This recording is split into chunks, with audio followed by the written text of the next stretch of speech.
For higher level users, we have different layers of interactivity for monitoring and managing requests. Without actually creating a dashboard, we can give an individual supervisor or groups of supervisors access to workflows in the system. The first option would be the Monitor Requests menu. This would give a user the ability to view and monitor requests that are flowing through Integrify, but not to make any changes. They can see what request exists, and they can follow a link into the request and see how the request is flowing. Under this Flow View tab, they can see where it is caught up, and if it is taking a particularly long time, they can see who it's with. In Monitor Requests, this gives the user the ability to just view and monitor requests, but not to make any changes. They can drill down into the details and see the request detail, but not make any changes to the task.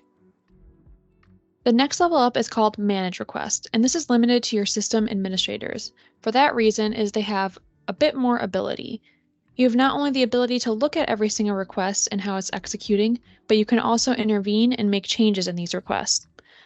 So here, we can view the request and dig down and see who the request is with, same as Monitor, but here we have a little bit more ability.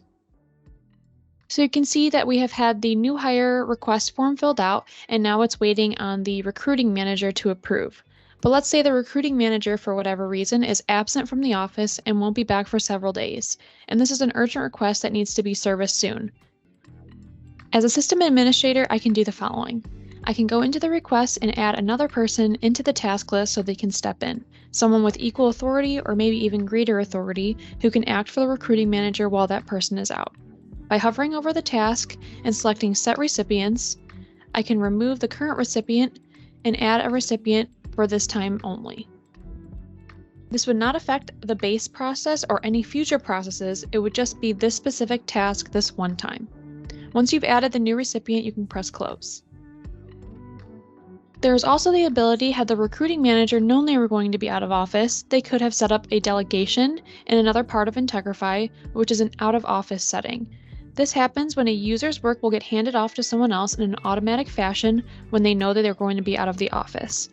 We do have a video on delegations for more information on how to set that up on our help site.